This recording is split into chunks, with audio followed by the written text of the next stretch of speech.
ఎంతో టేస్టీగా ఉండే రొయ్యల పచ్చడి ఇలా చేసుకోండి. చాలా బాగుంటుంది. ఎన్ని డేస్ అయినా పాడవదు. చాలా టేస్టీగా ఉంటుంది. తిన్నా కొద్దీ తినాలనే అంత టేస్టీగా ఉంటుంది. ఒకసారి ఇలా నా స్టైల్లో ట్రై చేయండి. చాలా బాగుంటుంది. పచ్చి రొయ్యల పచ్చడి చాలా అంటే చాలా బాగుంటుంది. ఇది చేసుకోవడం చాలా ఈజీ. ఒక 10-15 నిమిషాల్లో అయిపోతుంది.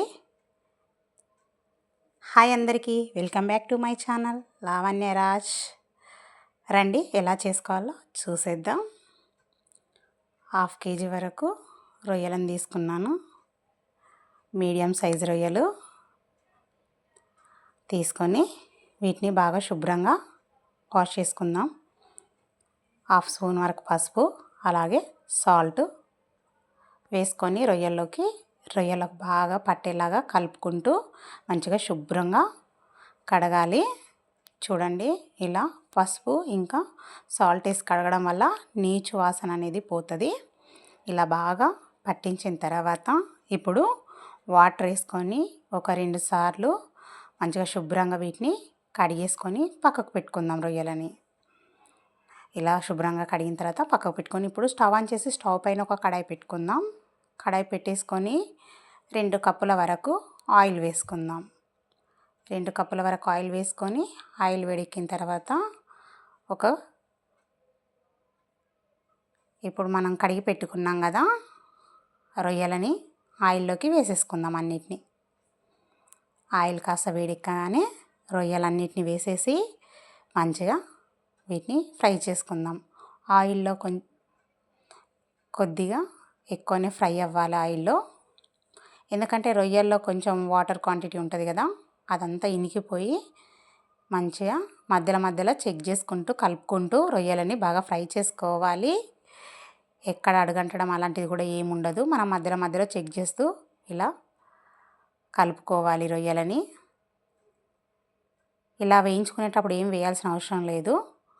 ఆయిల్లో బాగా ఫ్రై చేసుకుంటే సరిపోతుంది. తొందరగా ఫ్రై అవుతాయి. ఒక 10 నిమిషాల్లో ఫ్రై అయిపోతుంది. ఇలా రంగు మారే వరకు ఫ్రై చేసుకోవాలి రొయ్యలని. ఇప్పుడు చూస్తున్నారు కదా, ఇప్పుడు రొయ్యలది రంగు మారిపోయింది. ఇప్పుడు ఇలా అన్నీ కూడా ఒకే కలర్లో ఉండేలాగా చూసుకొని వీటిని తీసి పక్కకు పెట్టుకుందాం. రొయ్యలని చూడండి, అన్ని రొయ్యలను కూడా తీసి పక్కకు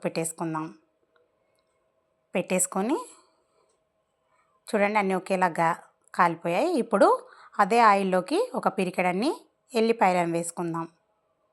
వేసుకొని ఎల్లిపాయలని కాస్త దూరగా ఫ్రై చేసుకుందాం. ఇలా కలుపుకుంటూ ఫ్రై చేసుకొని ఇప్పుడు 2 స్పూన్ల వరకు అల్లం వెల్లుల్లి పేస్ట్ని వేసుకుందాం. వేసుకొని స్టవ్ అనేది మీడియం సిమ్లో పెట్టేసుకొని అన్నిటిని ఇలా బాగా ఫ్రై చేసుకోవాలి. ఇప్పుడు అల్లం వెల్లుల్లి పేస్ట్ కాస్త ఫ్రై చేసుకున్న తర్వాత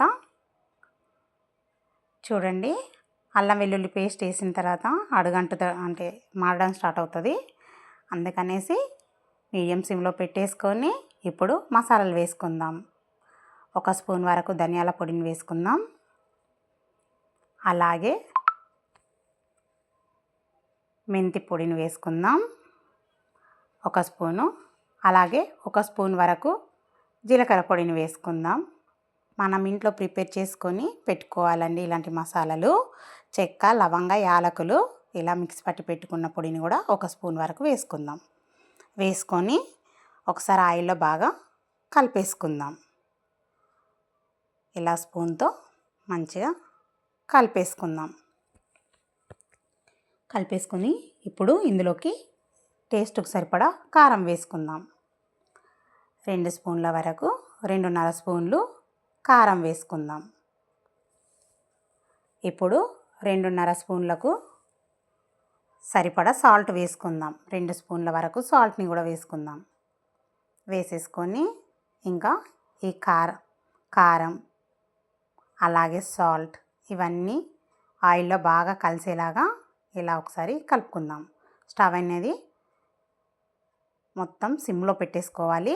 ఇప్పుడు ఒక 5-6 కరివేపాకు రెబ్బలను కూడా వేసుకుందాం. వేసేసుకొని బాగా ఫ్రై చేసుకుందాం. ఇప్పుడు ఇందులోకి మనం వేయించి పెట్టుకున్న రొయ్యలను కూడా వేసేద్దాం. వేసేసి ఇప్పుడు రొయ్యలన్నీ బాగా కలిసేలాగా బాగా కలిపేసుకొని స్టవ్ అనేది ఆఫ్ చేసుకుందాం. స్టవ్ ఆఫ్ చేసినాక కూడా ఇంకాస్త వేడిగానే ఉంటుంది కదా, ఒక 5 నిమిషాలు పక్కకు పెట్టేసి చల్లారిన తర్వాత ఒక నిమ్మకాయ పక్కని ఇలా పిండేసుకుందాం. పిండేసుకొని ఇంకా బాగా కలిసేలాగా పచ్చళ్ళలోకి ఇలా బాగా కలుపుకుందాం. రొయ్యల పచ్చడి అనేది రెడీ. ఎంతో టేస్టీగా ఉండే రొయ్యల పచ్చడి ఇలా చేయండి, చాలా బాగుంటుంది. 2-3 మంత్స్ అయినా పాడవకుంటే చాలా బాగుంటుంది. ఫ్రిడ్జ్లో పెడితే 6 మంత్స్ వరకు ఉంటుంది.